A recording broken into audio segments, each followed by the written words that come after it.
Alhamdulillahi Rabbil Alameen wa salatu wa salamu ala Rasulillahi wa ala alihi wa sahbihi ajma'in, amma ba'd. Assalamu alaikum wa rahmatullahi wa barakatuh. Today we're going to continue where we left, inshaAllah ta'ala, where Ibn Qudama, he says, وَيَجْعَلُ نَذَرَهُ إِلَى مَوْضِعِ سُجُودِهِ. So he says to place the sight on the place of sujood. So when you're in salah, there is different places to look at.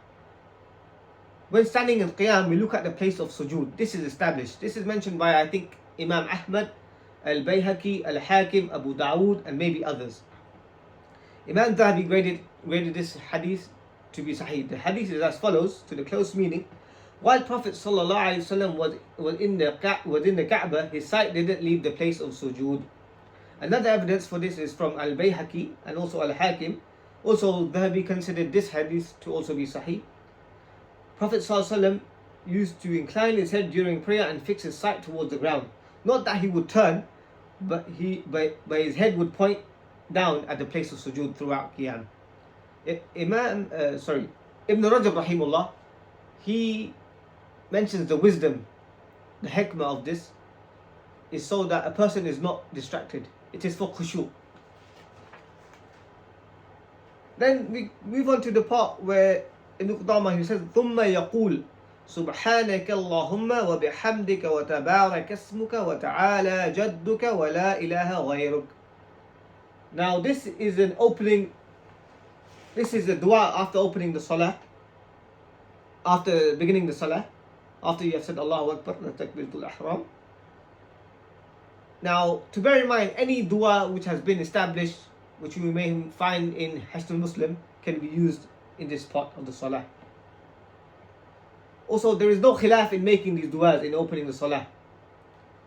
All agree that it is mustahab, that it is sunnah to begin the salah with any of these du'as, with any of the du'as mentioned. And this is said before the Bismillah, before the Fatiha, and before the A'udhu Billah. Ibn Qudama then he said, ثُمَّ يَقُولُ أَعُوذُ بِاللَّهِ مِنَ الشَّيْطَانِ الرَّجِيمِ ثُمَّ يَقْرَأُ بِسْمِ اللَّهِ الرَّحْمَنِ الرَّحِيمِ. So he tells us that you should say أَعُوذُ بِاللَّهِ مِنَ الشَّيْطَانِ الرَّجِيمِ. According to the ijma', according to the consensus, also the أعوذ بالله is recited silently, and it is also mustahab, it is also a sunnah, and this is done before the Fatiha. Now you could say أعوذ بالله من الشيطان الرجيم, or you could also say أعوذ بالله السميع العليم من الشيطان الرجيم. Both is correct, inshallah.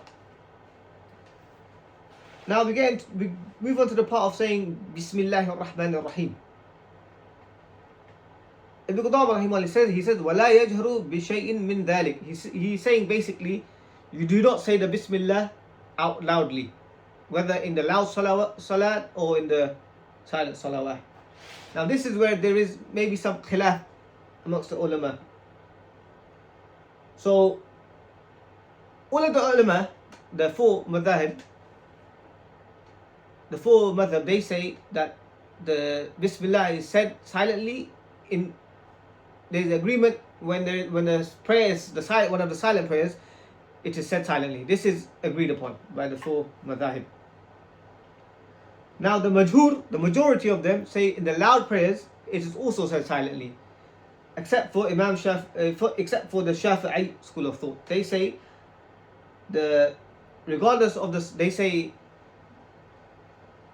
salah being loud or silent, they say, as we said before, it is agreed upon that everyone says silently. But in the loud salawat, the Shafi'i school of thought say that it is you say the Bismillah out loudly. And also many hadiths mention the first thing out loud was Al-Fatiha.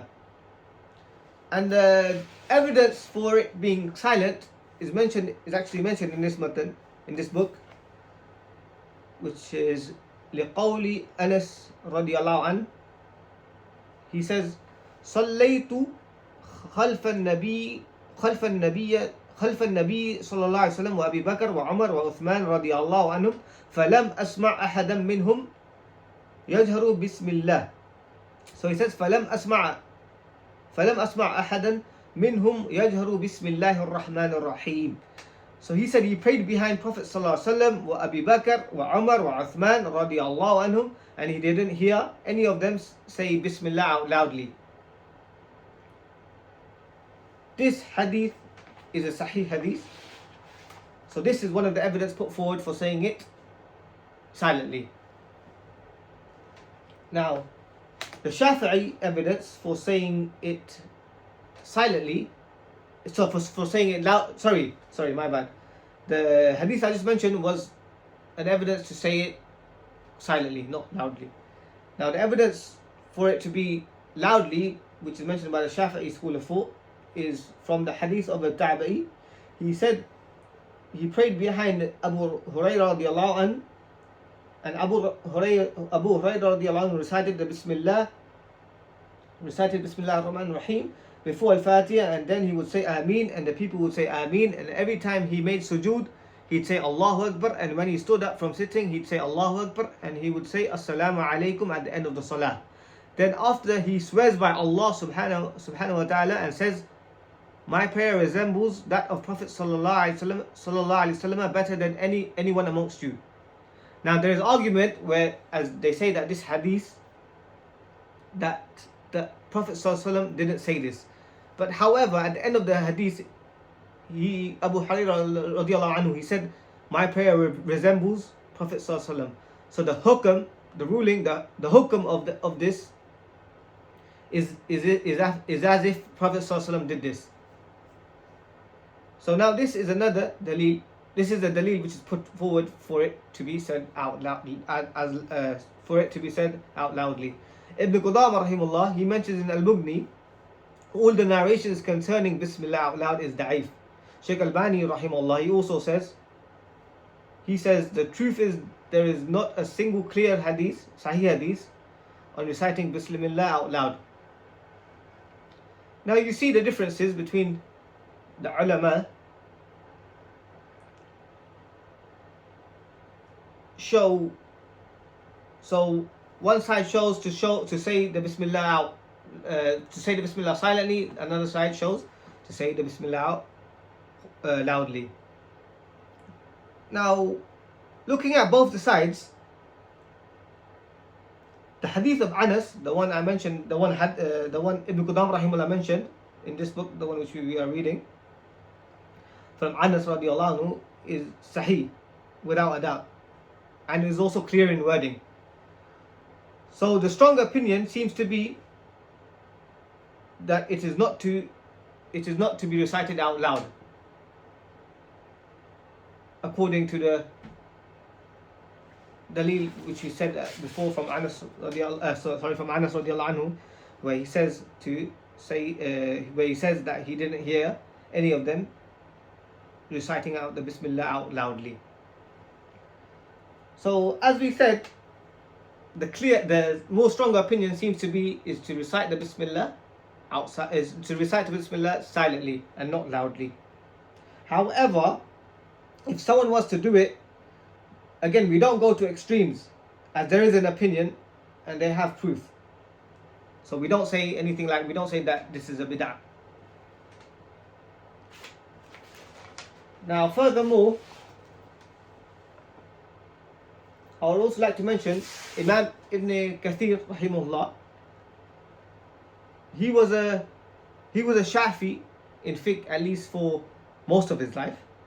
He says, to the close meaning, after discussing the opinions, there are opinions held by respected ulama, and the statements are similar, and agreed that the prayer of the one who says Bismillah, the one who says out loud or silently, is correct.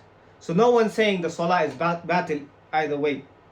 Also, this shows us that even though Imam Ibn Kathir, that he was a Shafi'i, he also says that the stronger opinion is to say it silently.